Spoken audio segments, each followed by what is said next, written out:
Hello guys! So isi-share ko na sa inyo ngayon ang version ko sa paggawa ng granola pero gamit ang popcorn at iba't ibang mga sangkap. Una ay itong mga hilaw na mani, yung may balat pa, itong pula, at itong isa naman yung walang balat at malalaki. Mas maganda kung hilaw yung bilhin natin para mas makatipid tayo. 1/4 kilo lang ang mga ito na nagkakahalaga ng tig 25 pesos bawat isa. So ito na ang mga naprito kong dalawang klase ng mani. 1 cup itong malalaki na walang balat. Ito namang isa na maning pula, ang balat ay 1/2 cup. Tinanggalan ko din ito ng balat.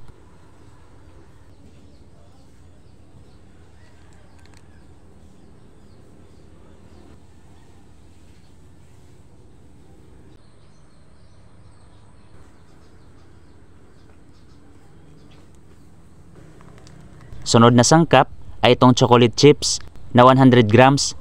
Mabibili ito sa mga baking supply. Hahaluan ko din ng raisins na 100 grams din.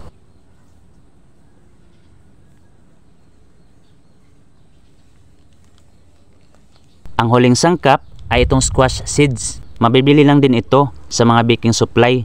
Nasa 3/4 cup lang ang ginamit ko. Ang sabi ng tindera ay pwede daw itong kainin diretso.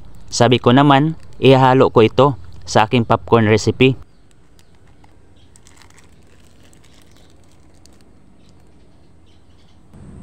Dito na tayo sa pagluluto ko ng popcorn.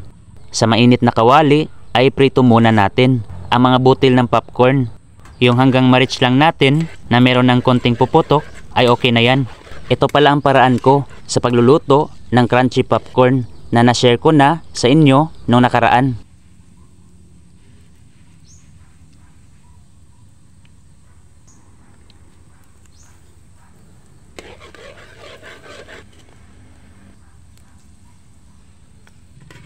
Dapat ito ang magiging hitsura ng mga butil ng popcorn.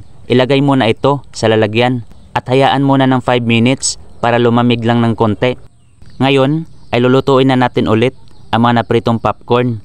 Gaya lang din sa nagluluto tayo ng normal na popcorn. Yung ginamit kong mantika, yung sa pinagprituhan ko kanina.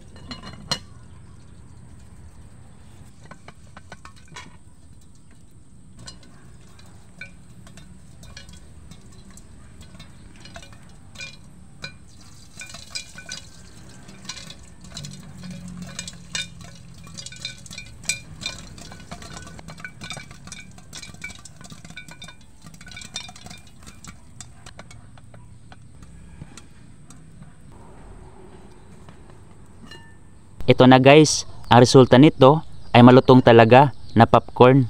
Dito na tayo sa pagluluto ng caramel. Naglagay ako ng 1/2 cup na tubig sa kawali at lagyan ito ng 1 cup na asukal. Maglagay ng 1 kutsara at almost 1/2 kutsara na lime juice. Kung walang lime ay pwede naman ang kalamansi. Lagyan ito ng konting asin. Haluin at pakuluin hanggang sa medyo malapot na itong mixture.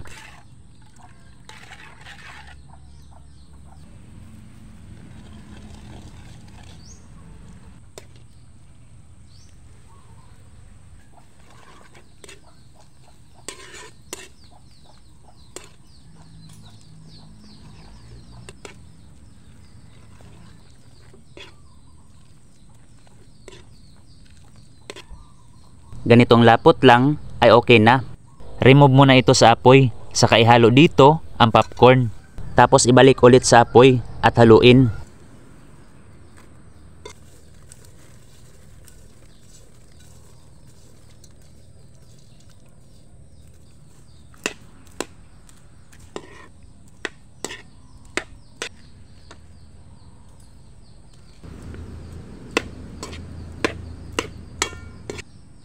Ngayon ay ilagay na itong dalawang klase ng pritong mani.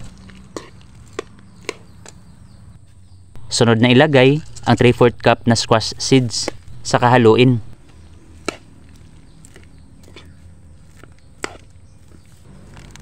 Ilalagay ko na din itong 100 grams na raisins.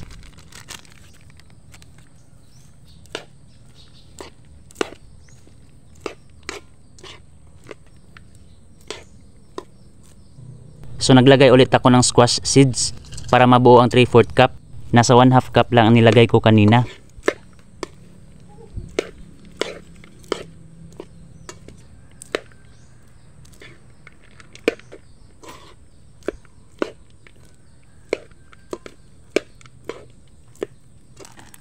Ang panghuli na ilagay ay itong 100 grams na chocolate chips. Kalahati lang muna.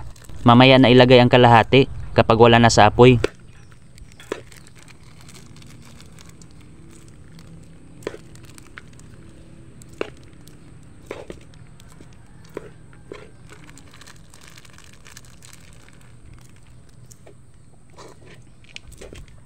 So okay na ito. Tanggalin na sa apoy.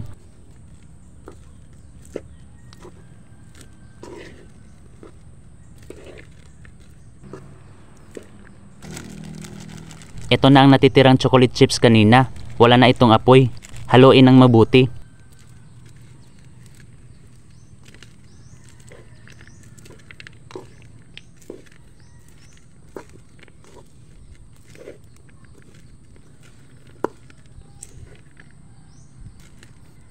Sunod na gawin ay ilagay na ito sa lalagyan.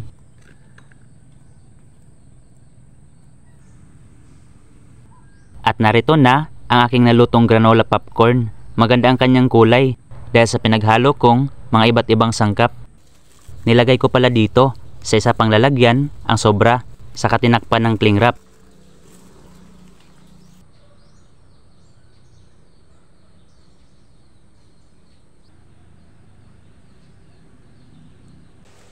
Ganito lang ang paraan ko sa pagbabalot nitong mga granola. Kumuha lang ng sapat na dami at ilagay sa cling wrap sa kabalutin gaya ng nakikita ninyo sa video. Para talaga siyang mga granola bars, mas malaki lang ito ng konti. So titikman ko na ngayon itong nagawa kong granola popcorn bars. Excited na ako sa magiging lasa nito. Kung nakuha ko ba yung lasa ng original na granola bars kahit ang gamit ko ay yung popcorn. Masarap naman ito guys at nakuha ko ang lasa ng granola. Chewy din ang kanyang texture. Yung mga hinalo ko dito ay maganda ang quality. Yung tamis naman ay tamang-tama lang.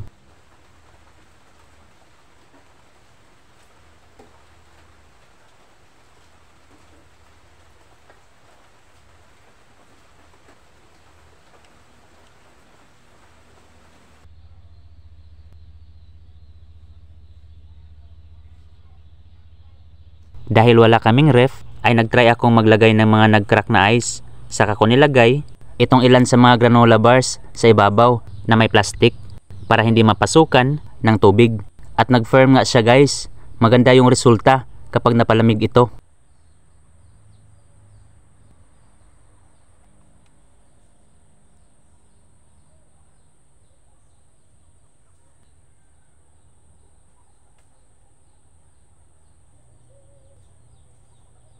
Ang iba, nilagay ko sa maliit na container. Saka ko pinalagay sa ref ng aking pinsan. Mas maganda kung malamig talaga para mas mag-firm pa itong granola popcorn.